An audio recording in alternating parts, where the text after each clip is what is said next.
2026년 2월 14일 지금 주식시장을 열어보면 온통 AI, AI 또 AI 정말 이것밖에 없는 것 같아요. 네, 맞아요. 삼성전자, SK하이닉스는 AI 반도체로 정말 축제 분위기인데 그렇죠. 그런데 유독 이 잔치에서 뭐랄까 좀 소외된 것처럼 조용한 기업이 하나 있죠. 바로 LG입니다. 청취자분께 LG 하면 뭐가 떠오르세요? 아마 대부분은 가전은 역시 LG. 그렇죠. 세탁기, 냉장고. 네, 이런 이미지를 먼저 떠올리실 겁니다.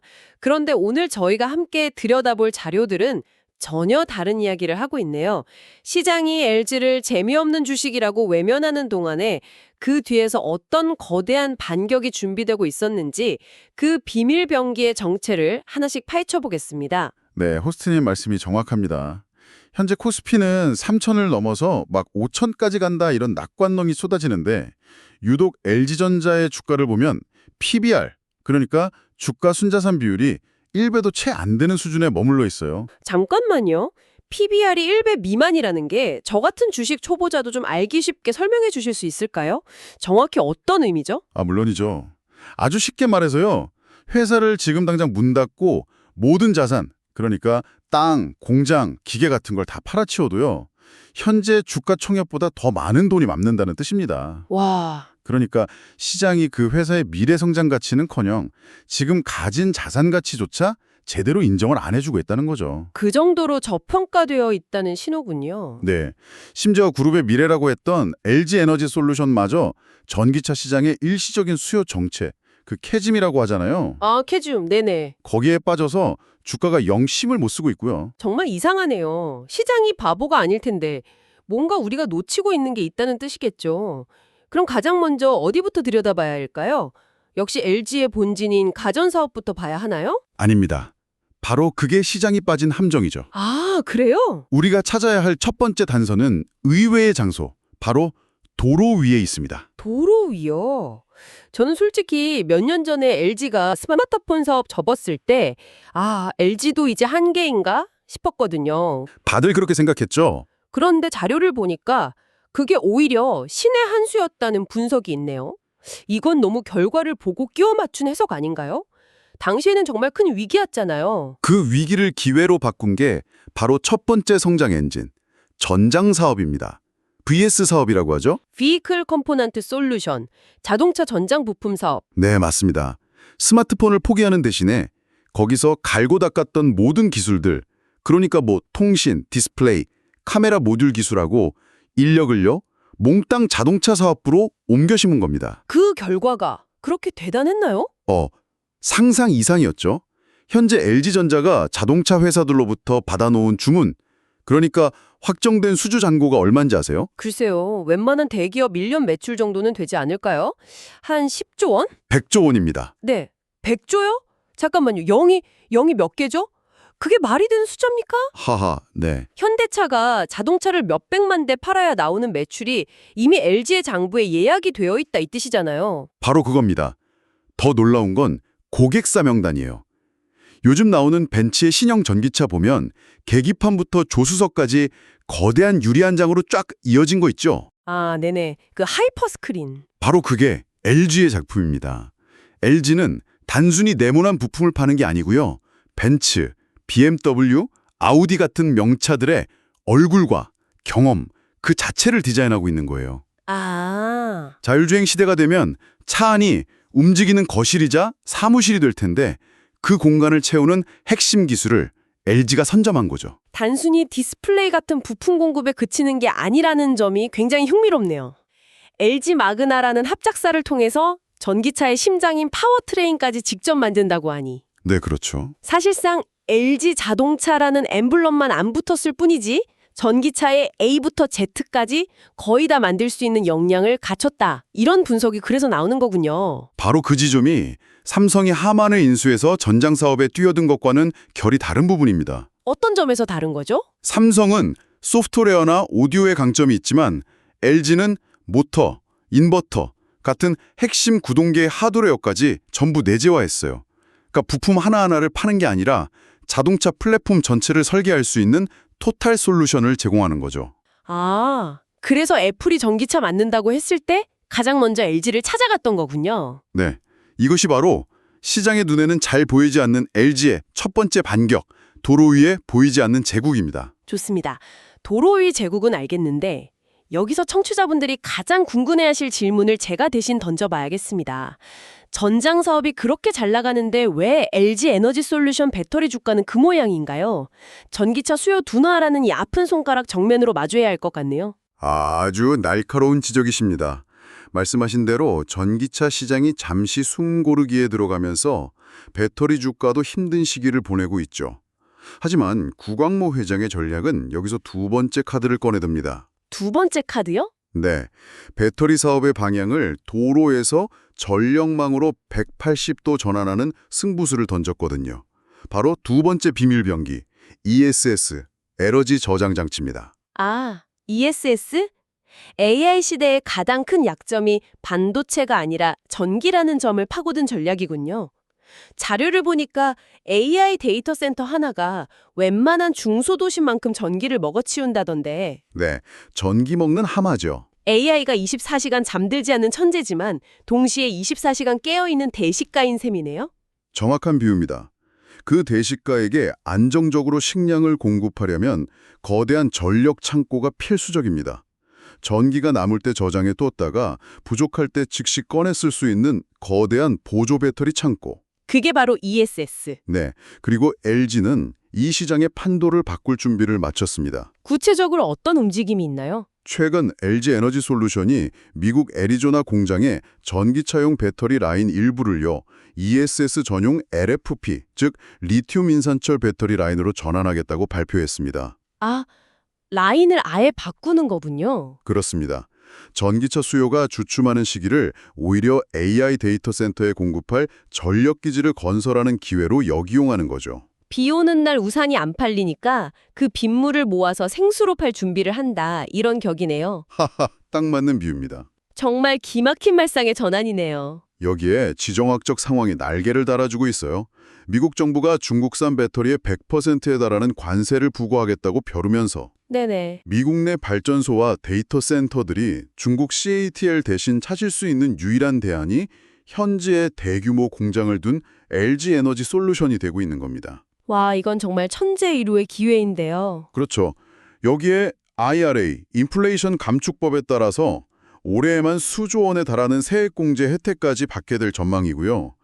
근데 시장은 아직도 배터리 이꼴 전기차라는 낡은 공식에 갇혀서 이 거대한 변화를 가격에 전혀 반영하지 못하고 있습니다. 알겠습니다. AI 데이터 센터의 전력 문제, ESS로 해결한다. 그런데 또 다른 골칫거리가 있죠. 바로 열입니다. 열, 맞습니다. 수만 대의 컴퓨터가 쉴 새 없이 돌아가니 그 열기가 거의 용광로 수준일 텐데요. 맞습니다. 데이터 센터 운용 비용의 절반 가까이가 전기료인데 그중 상당 부분이 서버를 식히는 냉각 비윤으로 나갑니다. 이 문제를 해결할 LG의 숨겨진 캐시카우가 바로 세 번째 카드, 칠러입니다. 칠러라면 자료에 나온 데이터 센터 전용 초대형 에어컨이라는 비유가 아주 직관적이더라고요. 네, 사실 이 기술의 뿌리는 우리가 여름마다 신세지는 LG 휘센 에어컨에서 시작된 겁니다. 아, 정말요? 그 에어컨 기술이요. 네, 수십 년간 한국의 거실과 안방을 시원하게 만들던 그 냉동 공조 기술이 이제는 구글과 아마존의 데이터 센터를 시키는 핵심 기술로 진화한 거죠. 어떻게 보면 가장 한국적인 기술이 가장 세계적인 기술이 된 재미있는 사례예요. 와, 올해 이 칠러 사업 매출만 1조 원을 돌파할 것으로 예상됩니다. 단순히 매출이 늘어나는 걸 넘어서서 LG의 사업 체질 자체가 우리가 알던 가전회사, 그러니까 B2C에서 첨단 기술 기업, B2B로 완전히 탈바꿈하고 있다는 신호로 보이네요. 무엇보다 무서운 점은요, 이 무기들이 따로 노는 게 아니라 하나로 묶여서 시너지를 낸다는 점입니다. 시너지요? 네, 글로벌 빅테크 기업들이 데이터 센터의 전력 공급을 위해 LG의 ESS를 사러 왔다가 열을 식히는 칠러까지 함께 계약하고 가는 현상이 나타나고 있어요. 아, 한 번에 해결하는 거군요. 그렇죠. 전력 공급과 냉각이라는 데이터 센터의 두 가지 핵심 문제를 한 번에 해결해주는 원스톱 솔루션. 이건 전 세계에서 오직 LG만이 가진 독보적인 경쟁력입니다. 자, 이제 시장의 가장 큰 비판이자 마지막 의문에 도달했습니다. 네, 알겠다, 다 좋은데 삼성엔 AI 반도체가 있지 않나? LG엔 정작 AI가 없지 않나?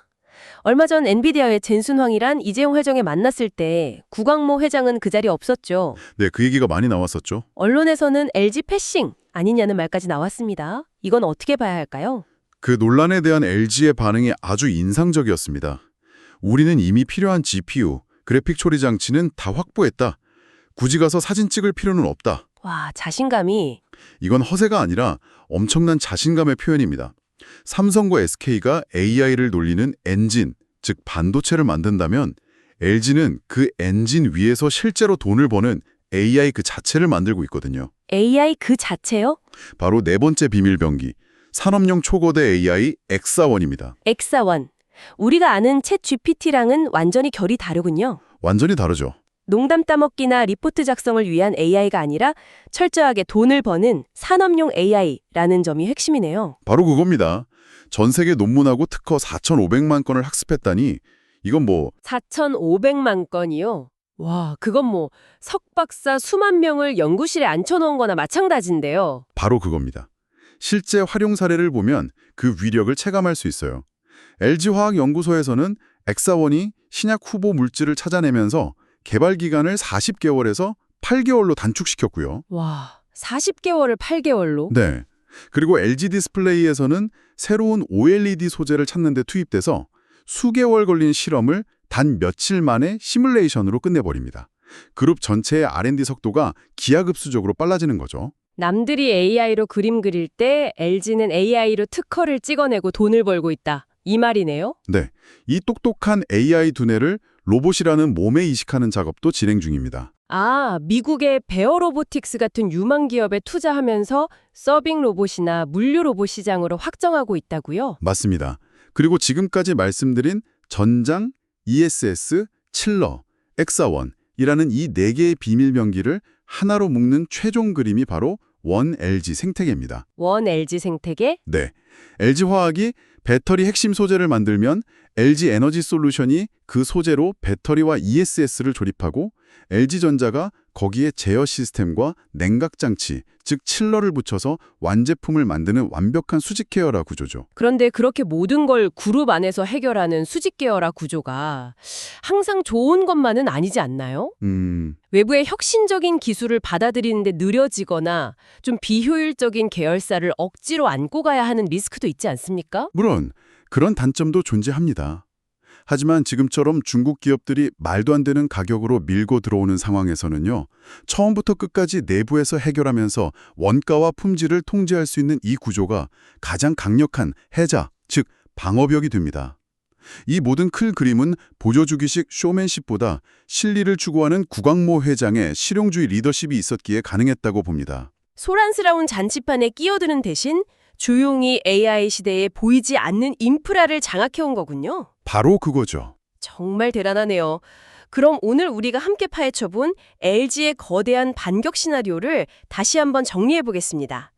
첫째, 100조 원의 미를 먹거리를 확보한 전장 사업. 둘째, 전기차를 넘어 AI 데이터 센터의 심장이 될 ESS. 셋째, AI의 뜨거운 열을 식혀줄 칠러. 그리고 마지막으로 이 모든 것을 지휘하며 돈을 버는 AI 두뇌 엑사원과 이를 뒷받침하는 원 LG 생태계까지. 와, 퍼즐 조각들이 완벽하게 맞춰지는 느낌입니다. 여기에 마지막 퍼즐 조각이 더해지고 있습니다. 최근 정부가 추진하는 기업 밸류업 프로그램 있잖아요. 네네. 거기에 발맞춰서 LG가 배당 성향을 40% 수준으로 대폭 확대하고 자사주 소각까지 결정하는 등 주주들에게 이익을 적극적으로 돌려주기 시작했다는 점이죠. 물론 리스크가 아예 없는 건 아니겠죠. 중국의 기술 추격도 매서울 거고 전기차 시장의 침체가 예상보다 길어질 수도 있고요. 하지만 투자의 대원칙은 공포에 사서 환희에 파는 것 아니겠습니까? 그렇죠. 지금 시장이 LG에 보내는 이 차가운 무관심이 오히려 마지막 기회일 수 있습니다. 앞서 말씀드린 PBR 같은 지표들은 역사적 저점 수준에 머물러 있어요. 머지않아 100조 원의 수주가 실제 매출로 찍히고 ESS 실적이 본격적으로 반영되는 순간 시장은 화들짝 놀라면서 LG를 재평가할 수밖에 없을 겁니다. 지금까지 우리는 LG가 어떻게 AI 혁명에 보이지 않는 심장과 폐, 그리고 혈관을 만들고 있는지 들여다보았습니다. 청취자분께서 스스로에게 던져볼 질문은 이것입니다.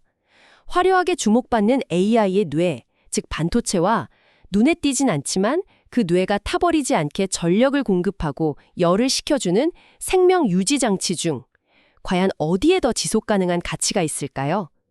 그 답을 고민하는 과정이 남들이 보지 못하는 기회를 발견하는 첫걸음이 될지도 모릅니다. 오늘 나눈 이야기가 여러분에게 생각할 거리를 주었다면 긍정적인 피드백을 남겨주세요.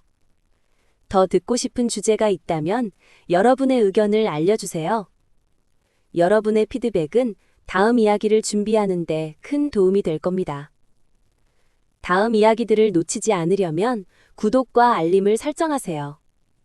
여러분의 선택 하나하나가 여러분의 삶을 만들 겁니다.